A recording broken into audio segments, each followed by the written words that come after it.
Hello people, how are you doing? Welcome back to my channel. Hope you're doing great.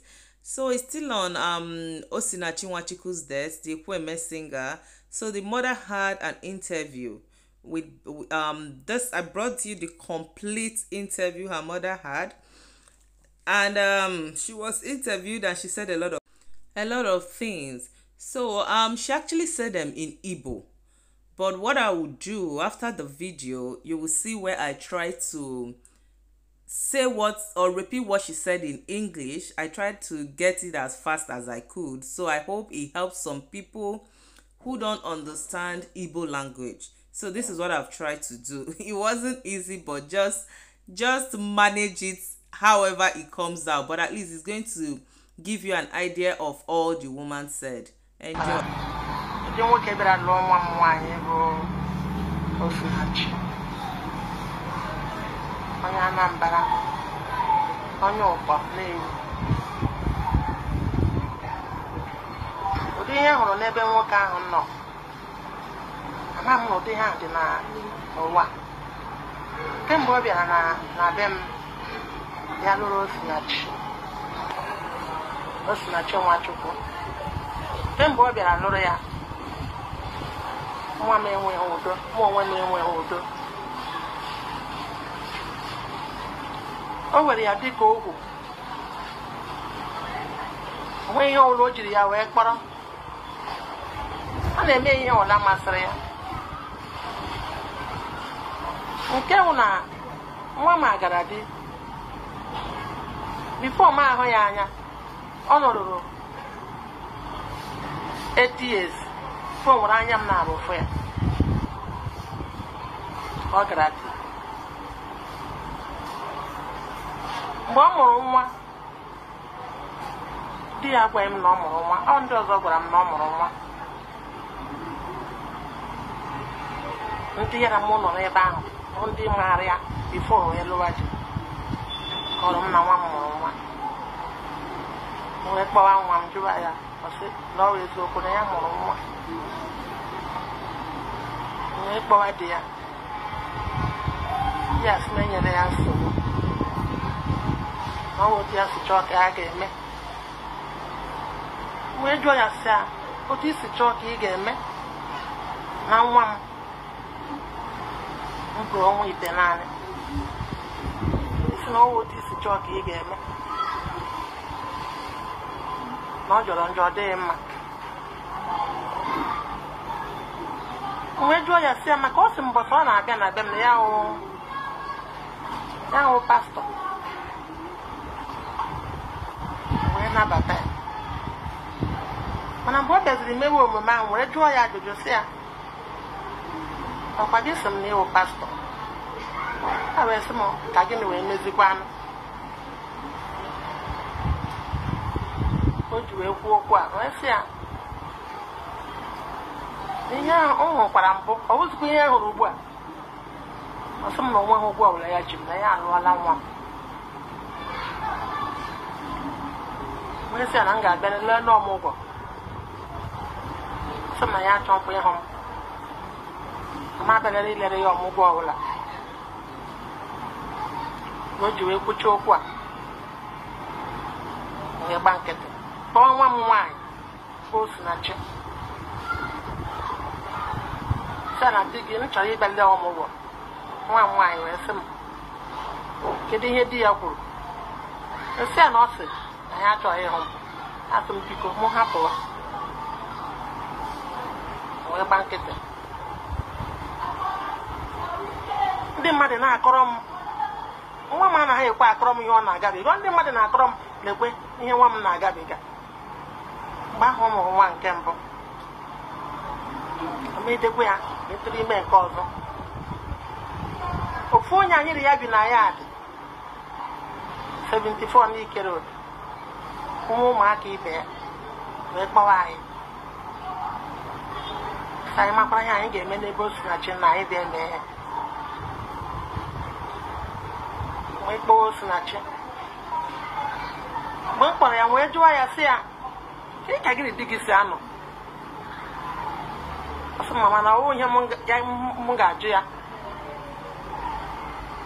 na ha enweghị nsogbu dị tele o wee tụtụ ime nke ọzọ mụọ ya o ji wee mụzie ya wụrụ ọnụ ya kpọwa m tụ m bịa na agụ ga-egbu ya na onwe onye na-eletekwa ya ya na-ata ahụhụ na ihe Pita na-eme ya na ọ karịrị akarị wee lee anya n'elu lee anya na o wee kpọwa daadị anyị sị ya na Pita si ọwụ na ya alaghala ndụ ya alaala ọnwụ wee kpọwa ada m nwaanyị taa ya bịa biko ya nyere m aka aga mara ka esi kpachite Osinachi nke kwana na mmadụ alaghala ndụ ọ laa n'ọnwụ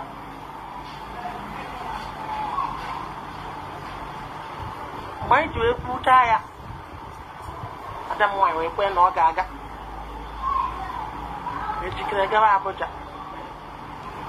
ruo na Abuja were kpọrọ ya lọta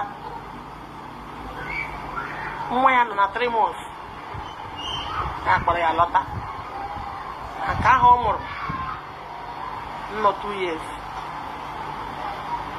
anyịrị ha wee nọgide o ihe and 3 months ya bido chọtara ya wee mee ya ọnụ m sị ya ebe isi na nwa m na ọ naghị na ndụ ọ laa n'ọnwụ na ọma nlọkwa na be gị ọzọ na ama nlụ unu lụrụ ala ezuole Osinachi wee mee ya ọnụ ya aga m ekwu eziokwu esi m mama na Chineke si ihe ekekọtara onye atọsara ya ya ga-alaghachi si ya alaghachila kama ịlụọ di ọzọ ọsị ya ha alụ di ọzọ na ya alụọla gbaa akwụkwọ o nwekwaghị nkewa ọzọ ya nwere ike inwe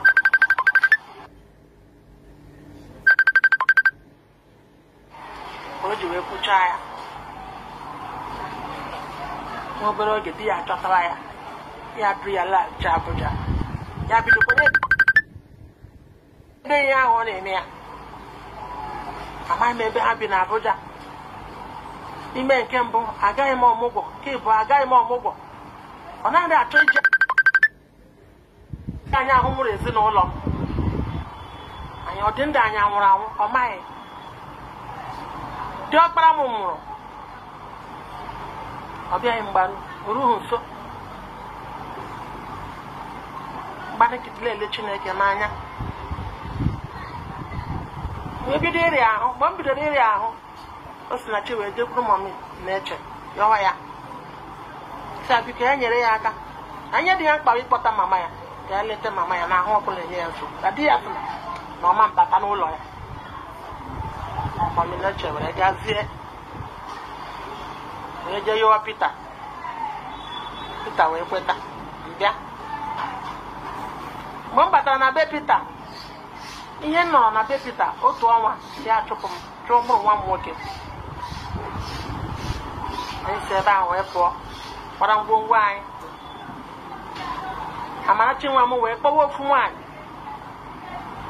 wee jima ya si ya biko ọ mara otu oge si wee gaa kpọta mama ya na Pita achụpụrụ anyị ya ga-akpọta ya ọ mara ebe ọ ga-edewe ya dewe ya nwaanyị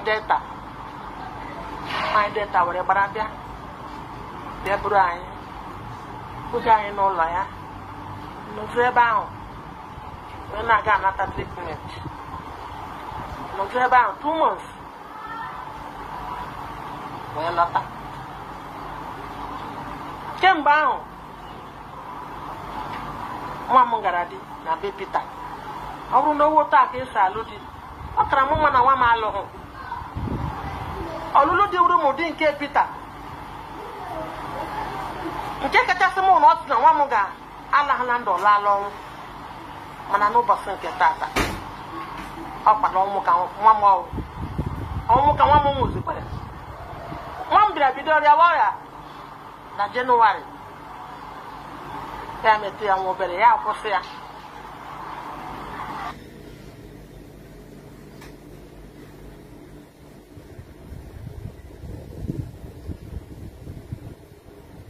karịta na Febụwarị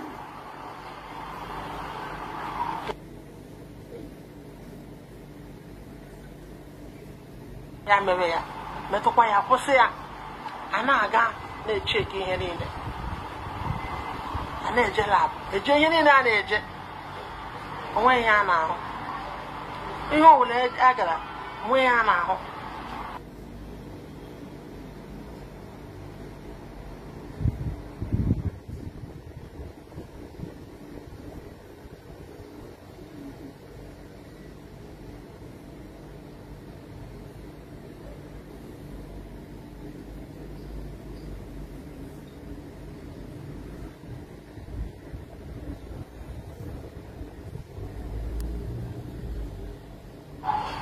mana no tata ka m ji ntị m na-anụ na Peter sị na nwa m bụ kansa mana Peter na onwe ya jikwa ọnụ ya na-ekwu sị na onwe ya ahụ nwa mụrụ ọnụ ya na-ekwu na onwe ya ahụ mụrụ nwa m kọrịrị akụkọ nwanne ya ahụ Wednesde onye na-agbakpara nkata anyị abụọ kpara nkata ọ na-asị m mama na ozuola na ọnwụ obere isi na awa mana ya chọrọ ka ya laa ihe hụrụ karịrị maka mana o Chineke ka ikpe dị n'aka onye na-ahụ na ihe na-ahụ na nzuzo n'agbanyeghị na nwa m na-ata ahụhụ na-agara ụwa niile na-akpata ego na-ebulata onwe ihe Peter na-ahụ ka ahụ anaghị ewute m mana nwa m ga-eji obiọma na-aga ihe ndị a niile ọ ga-anọ n'ime ya tie ya ihe ọ ga-anọ n'ime ya kọọ ya ọnụ ọ ga-anọ n'ime ya mee ihe anaghị eme nwa m a na-eti ya nsị nwa m ngwa na nwoke a ga-egbu ka o kwukwere ya ekwu ọsị m na ya ekpebiela na ya ga-alụ na ha ga-eche nji si na ụdị mmadụ a makwa ma ọ ga-eche njikwa wee ruo n'ụbọchị ụnyaahụ ebe ahụ nweta Osinachi onye na-abụkwuchara okwu na Wednesde ọkwa Wednesde m bịara kpọọ ya ya aza m o ji zachaa m mesị ya ka ị mere ọsọ mama na ya dị mma sị na ị ga na-adị na-aga n'iru na-asị Chineke ekele dịrị gị onye mere ka nwa m a bụkwara onye nwere onwe ya ihe a ka m na-agwa Chineke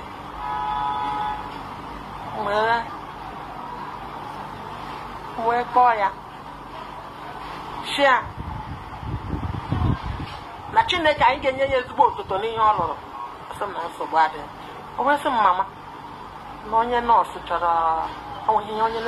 chọrọ ileta ya emechaa ya akpachi m n'uhuruchi maka oge ehihie erute n'oge uhuruchi ọ kpọwa ya ọza ya chechi ya fụrụ mkpọwa ya ọza ya mgbe mkpọwa amara si a eji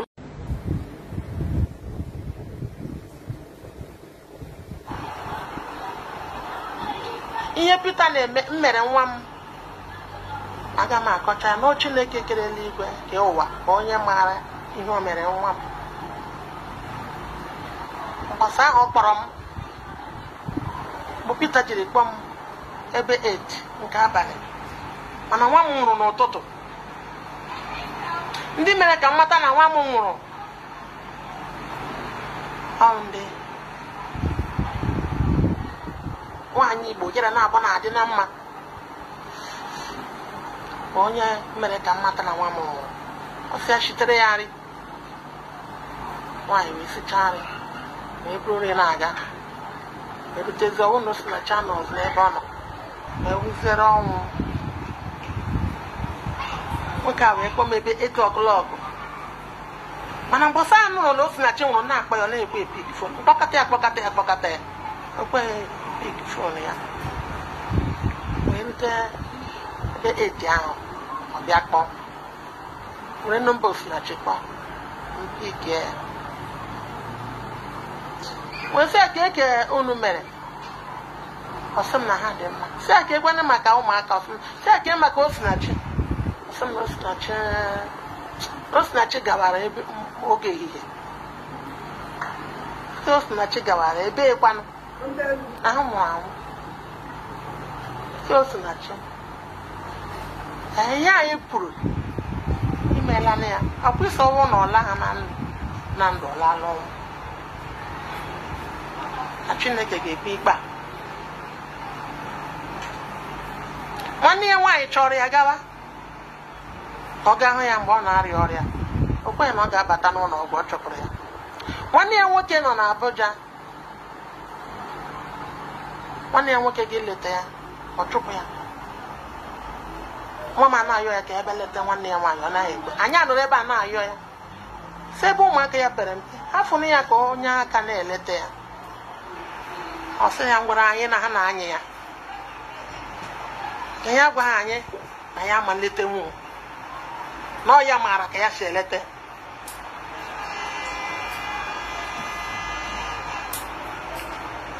Eziokwu n'eziokwu ọ na-ewute m, mana ọ na-ewutebiga m oke n'ihi na Chineke maara ihe niile.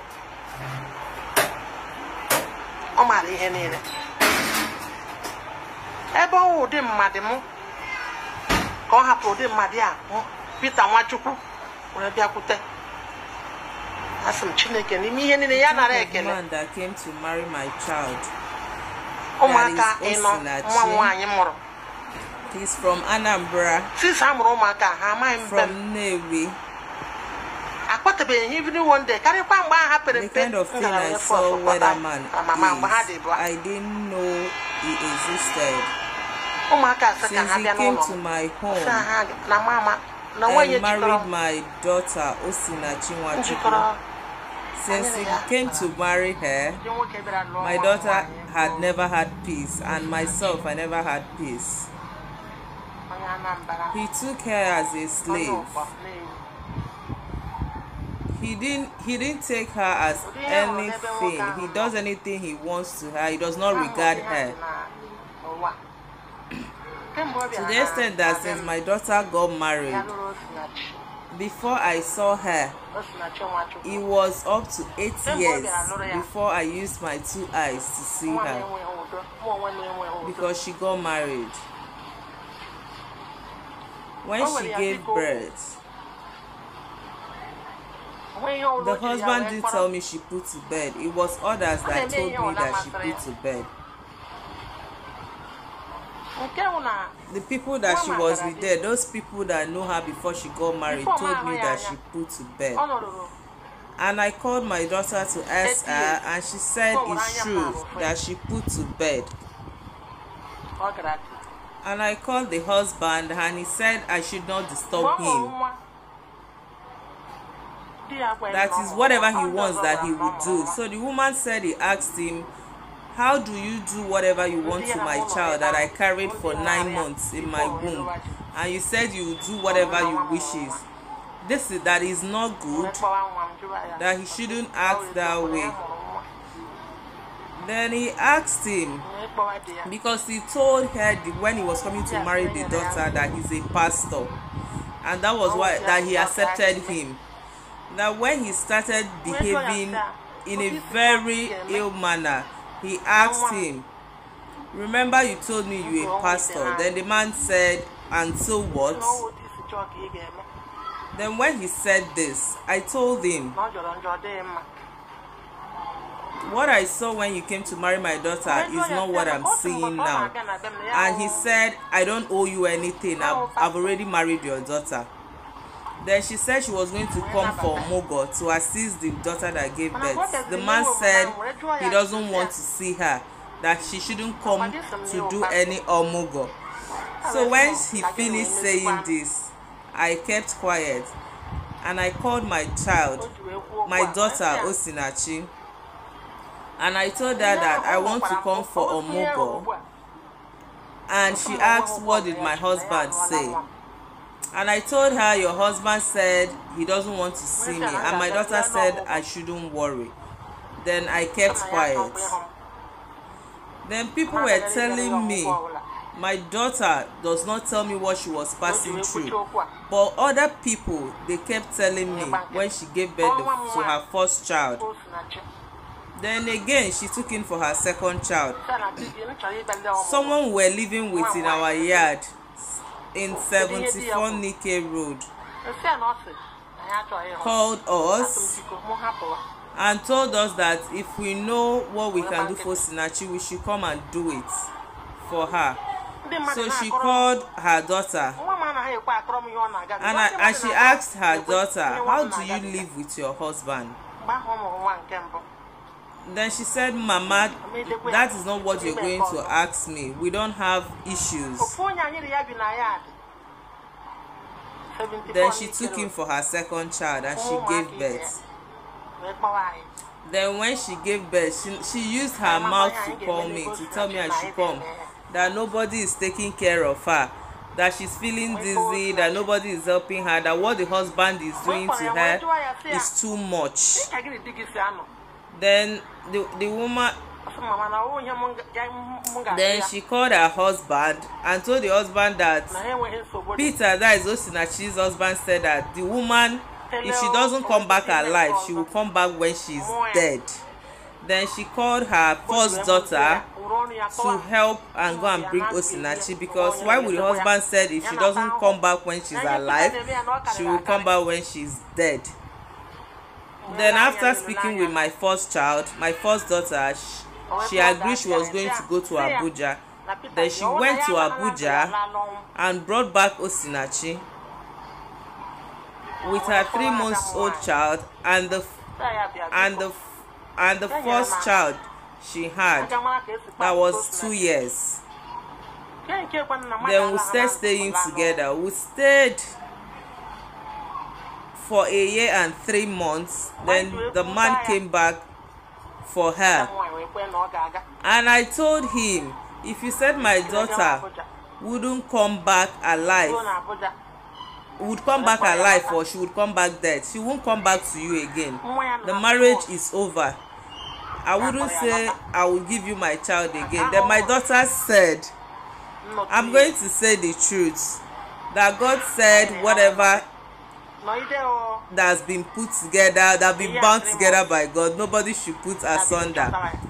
That she will go back. And the mother told her not to go back, that she should get married to somebody else. But she said no, that she's not getting married again, that she had already married.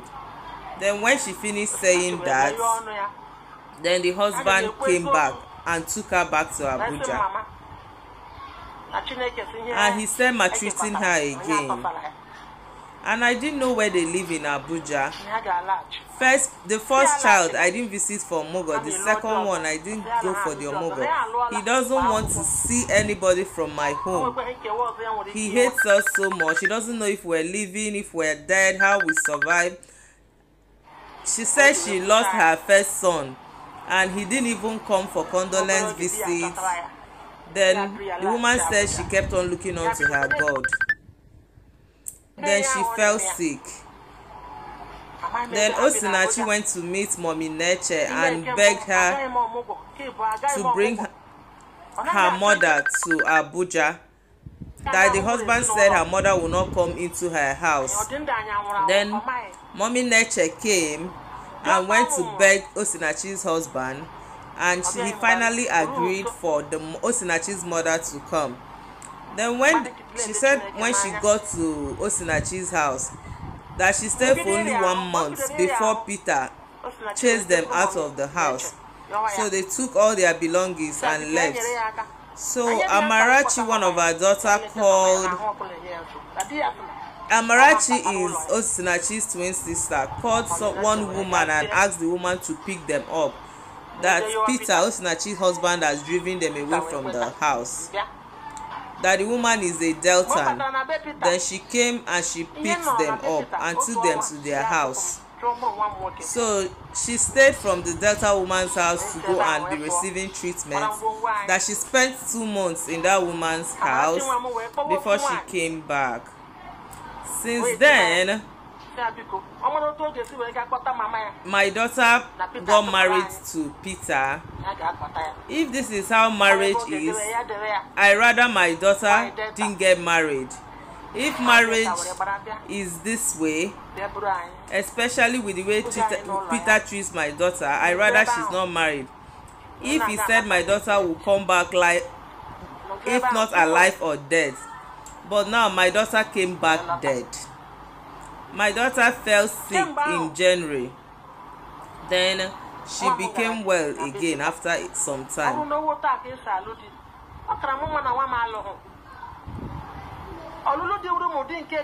Then in February,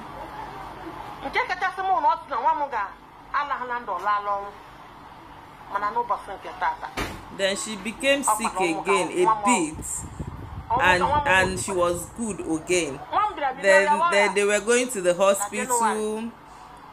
They went for lab. They did different lab tests. They weren't seeing anything. They said nothing was wrong with her, that she was fine. That the daughter was fine with all the lab tests that was done, that they didn't see anything. After she went to the hospital January and also went back in February, she said she was just feeling a bit sick. But it's today I heard that Osinachi's husband Peter said that my daughter has cancer. But the same husband said they didn't see anything in the lab test. I spoke with my daughter 2 days ago on Wednesday. We spoke. We had some discussion. And she told me, Mama, it's okay. I'm having a little headache, but I want to rest. What I saw is only God, that is only the just God that has the final say. Regardless that my daughter was suffering, she was hardworking, she was going around the world, she was making money. The husband was not doing anything. He doesn't have a job. My daughter was doing all these things, but still, he still beats her. He still abuses her. He still does all unimaginable things to her. I told my child, this man will kill you. He said it, he will kill you.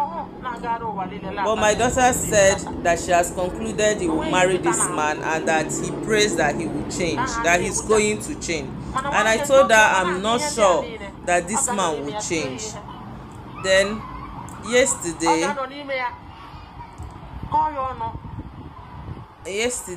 I spoke with my daughter on Wednesday. I called her. She answered me.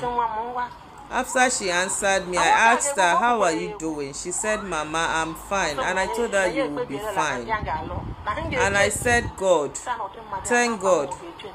Thank God for healing my child. That was what I told God. Then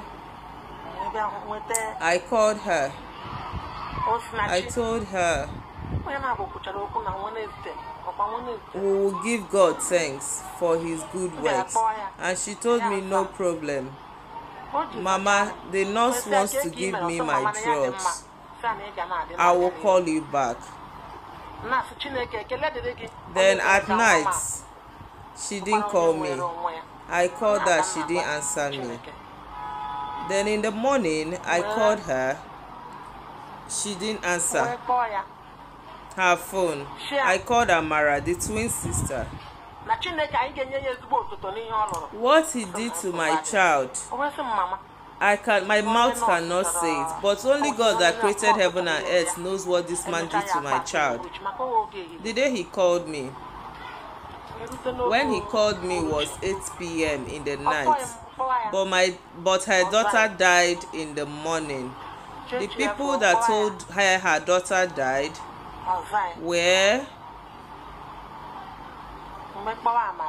was an Igbo woman that she has good relationship with. Was the one that told her that her daughter died, because she asked her to help her cook rice, and when she came back with the rice, she didn't see Osinachi on her bed, and her daughter was dead. So this man called her around 8 p.m. But the day she found out the daughter died, she kept calling the husband and he did not pick. He called and called, he didn't pick. Then around 8 p.m. at night, he called her with her daughter's number, and she picked. And she asked him, "How are you people doing?" And he said they are fine. And she asked, "How about the kids?" He said they are fine. And he asked, "How about Osinachi, the daughter?" So he said Osinachi left in the afternoon, and she said left where in the afternoon, and he said Osinachi was dead. And she said Osinachi. So what you said, you have done it. You said if my child doesn't come back alive, he will come back dead. She will come back dead. That God is going to judge this matter. Her sister went to Abuja to look for her, to see her when she was sick, but the husband refused her entrance into the hospital. The brother lives in Abuja. The brother wants to go, and when the brother goes to see her, this man will chase him, wouldn't allow him. They will be in their home in the east begging him for them to help and take care of the kids, and he said that they are fine, that he can take care of his kids, that he knows how he takes care of his kids. Wow. In truth, I'm pained. She said she's pained. But it's not paining me so much because only God knows everything. He knows everything. If someone like her, if God let Osinachi's kind of husband to come to someone like her, then may God take the glory. That her daughter had 4 kids. That since Osinachi gave birth to these children, they don't know her house. They've never come to my house or seen me, except when they took Osinachi back when she had just 2 children. If the children wants to come and see her, the man would say that they don't have anything, any relation. That they don't have any relation with them and with their grandma and them. This is just a very sad story, a very sad one. Well, the man has been arrested, so let's just leave it to the law. Let's see how it pans out. And I also heard the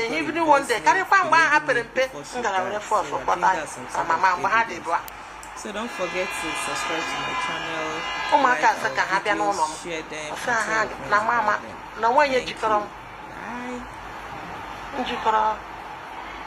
Bye.